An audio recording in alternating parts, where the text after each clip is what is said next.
bonjour à toutes et à toutes, c'est JumboXM, bienvenue dans cette nouvelle vidéo. J'espère que vous allez tous très bien.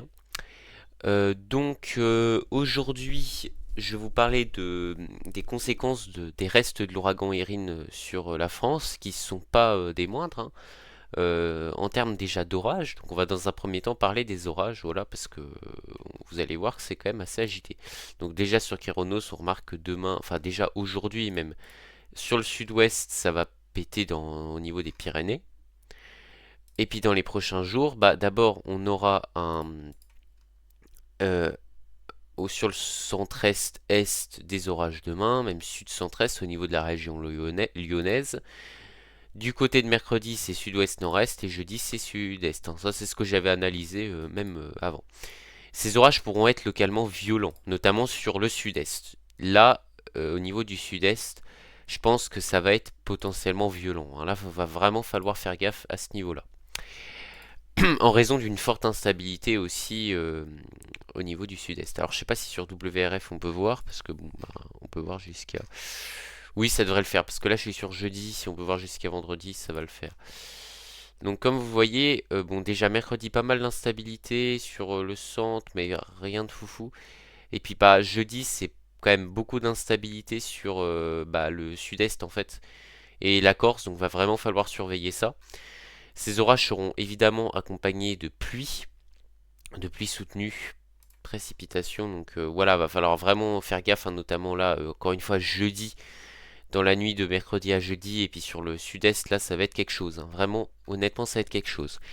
Maintenant, parlons de ce qui m'intéresse le plus. Les orages, ça m'intéresse forcément, mais c'est le potentiel venteux de Erin et des dépressions qui vont suivre Erin. Donc par la suite. Dans un premier temps, on va regarder déjà sur GFS, GFS Europe. Voilà, on voit déjà Erin qui va foncer sur la France avec toujours un pas très creuse, hein. Rien de foufou, mais voilà, ça va, il y aura pas trop de vent suite à Erin sur la France.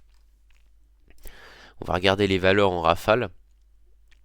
Comme vous pouvez le voir, ça va être un coup de vent vraiment faible. Erin, c'est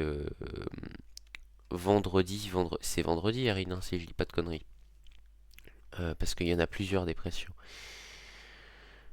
Euh, oui, vendredi, Erin commence à arriver et puis par la suite, c'est d'autres dépressions. Alors là, il faudra surveiller aussi, hein. Justement, je vais en parler en détail du potentiel tempétueux des prochains temps, hein. Voilà, donc là, vendredi, un petit coup de vent sur le sud. Et puis là, Erin, hein, est vraiment revu bien au nord, alors que de base, c'était plutôt l'inverse. Et donc, coup de vent sur la moitié nord du pays, sans que ça soit exceptionnel. Par la suite, euh,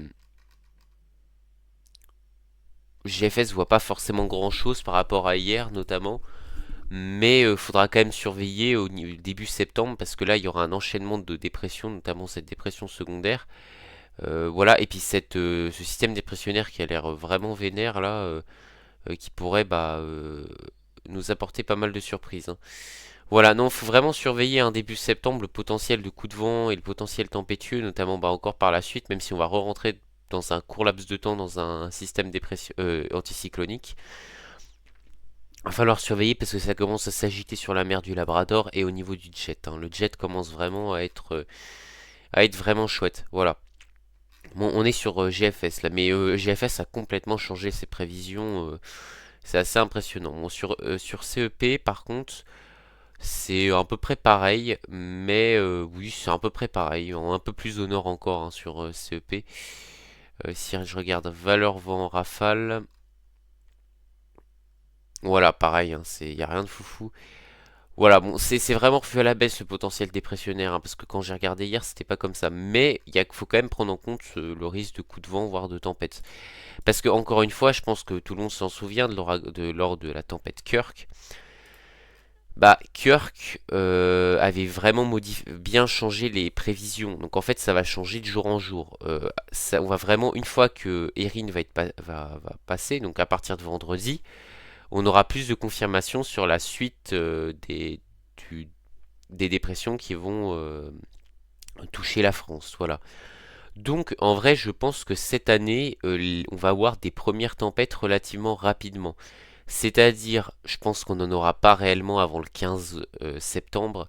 Mais à partir du 15 septembre, je pense que ça va s'activer. Parce que bon, là, il voit jusqu'au 10 septembre. Et je pense que honnêtement, ça va vachement s'activer aussi en raison du vortex stratosphérique qui se met petit à petit en place. Voilà. Donc faut vraiment surveiller, et voilà, c'est intéressant. Voilà, c'est très intéressant. Et puis pareil au niveau des pôles, le vortex polaire se met en place. Vraiment, ça commence vraiment à s'agiter. Mais je pense que par contre, c'est sûr qu'avant le mois d'octobre, je pense qu'on aura une tempête sur la France. Je sais pas, mais je le sens. Voilà.